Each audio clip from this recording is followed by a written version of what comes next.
Subscribe कीजिए हमारे channel नूर रज़ा को और बेल आइकन को प्रेस कीजिए, जिससे आपको हमारी न्यू वीडियो की नोटिफिकेशन मिलती रहे।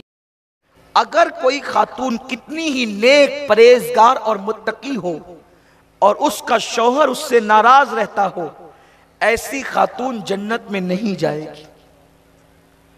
आकाए करीम सल्लल्लाहु अलैहि वसल्लम ने अपनी बेटी से फरमाया, बेटी फातिमा, अगर तू इस हाल में दुनिया से कूच करे, यानी तेरी रहलत, तेरा विसाल इस हाल में दुनिया से हो कि तेरा शौहर तुझसे नाराज है, तो मैं क़यामत के दिन तुझसे मुलाकात नहीं करूंगा।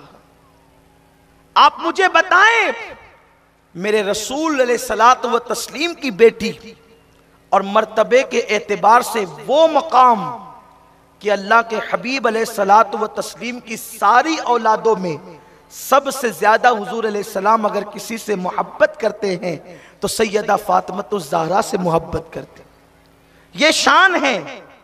मगर आका इरशाद फरमा रहे, मैं तुझसे मुलाकात नहीं करूंगा। अगर हकीकी बेटी से शौहर नाराज हो और आका फरमाए कि मैं तुझसे मुलाकात नहीं करूंगा, तो आज की कौम की बेटियां अगर शौहर को नाराज करे तो बताएं वो हुजूर अलैहिस्सलाम की शफाअत कैसे पाएगी, वो आकाए करीम सल्लल्लाहु अलैहि वसल्लम की बरकतों से कैसे माला माल होगी।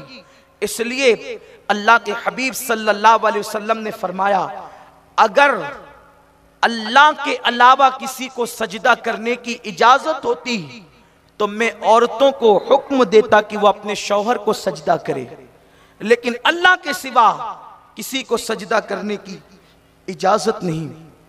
आकाए करीम सल्लल्लाहु अलैहि वसल्लम के फरमान का मफहूम है, अगर जमीन के ऊपर किसी जन्नती औरत को देखना हो तो उस औरत को देख लो जिससे उसका शौहर राजी हो।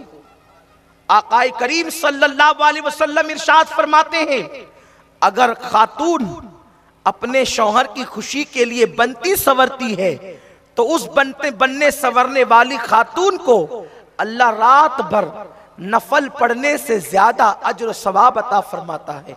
मेरे प्यारे आका सल्लल्लाहु अलैहि वसल्लम की कनीज़ों, एक हदीस मुबारका का मफहूम पेश करके अपनी गुफ्तगू को समेट लूं। देखो आजकल औरतों का हाल क्या है, औरतों की कैफियत क्या है।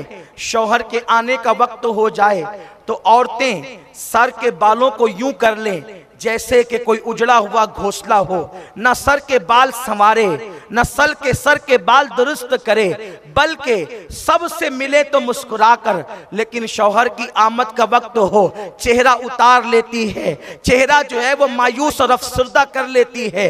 ऐसा लगे जैसे बेचारी कई महीनों की बीमार हो और उसके बाद जब शौहर आए उसको कोई रिस्पेक्ट नहीं, उसको कोई इज्जत नहीं, उसका कोई इस्तकबाल नहीं। आ जाए और आने के बाद फिर उसके सामने वो पूरा महाभारत खोल करके रख देती है, तुम्हारी अम्मी ने तो ये किया, तुम्हारे अब्बे ने तो ये किया, तुम्हारे भाइयों ने तो ये किया, नंदों ने ये किया, यानी तुम्हारी बहनों ने ये किया। इस तरीके से इंसान टेंशन में अगर घर में आए तो बेचैन और बेकरार हो जाता है। किसी मुफक्किर ने कहा था, सबसे ज्यादा सुकून इंसान को दो ही जगह पे मिल सकता है, या तो अल्लाह के घर में मिल सकता है या तो अपने घर में मिल सकता है।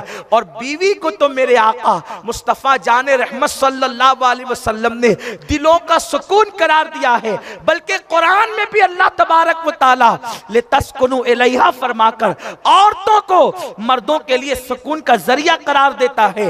वो बीवी होने का हक अदा नहीं कर रही है जो अपने शौहर के लिए सुकून का जरिया है। ऐ खातूने जन्नत की कनीजों, ये सब तुम कहां से सीख रही हो हमें पता है, ये सब तुम सीरियलों से सीख रही हो। ये सीरियल वो सीरियल वो सीरियल, ये सारे बदतमीज लोग और बदतरीन लोग तुम्हें अपने शौहर से बगावत सिखाते हैं। याद रखो मेरी बहन, अगर तुम्हारा शौहर तुम्हारी हक तलफी करे तो तुम उसके साथ मोहब्बत से पेश आओ। आओ, प्यार से पेश आओ, उसके हक अदा करो, अल्लाह उसके दिल में तुम्हारी मोहब्बत पैदा कर देगा, तुम्हारे लिए प्यार पैदा कर देगा। याद रखें, सैयदा फातिमतुज़ ज़हरा की जिंदगी पढ़ो, उम्मुल मोमिनीन अम्मा आयशा सिद्दीक़ा की जिंदगी पढ़ो, माँ खदीजा की जिंदगी पढ़ो।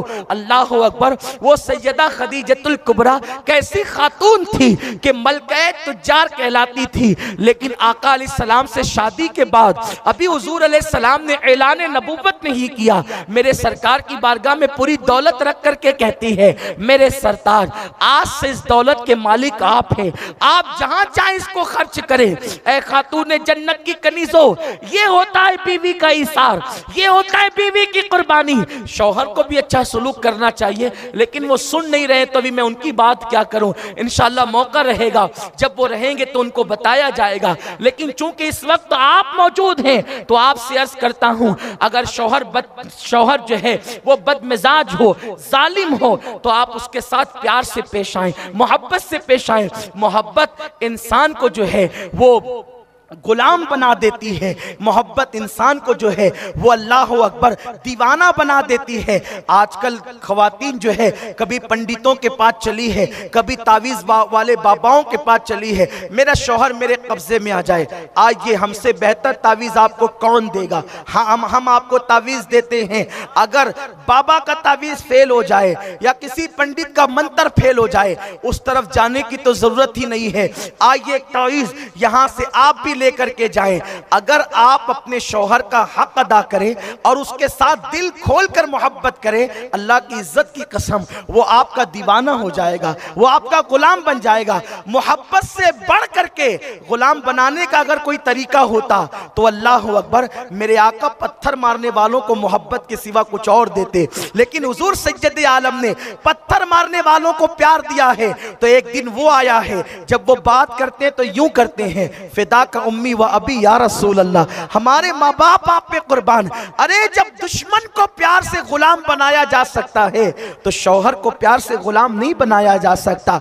इसलिए मोहब्बत दो, प्यार दो, घरों के अंदर माहौल बनेगा, जन्नत निशान बनेगा तुम्हारा घर। तो एक खातून जन्नत की कनीजों का मफहूम पेश करना चाहता था, वो ये है कि शौहर के आने से पहले पूरी जिंदगी बदल जाती है।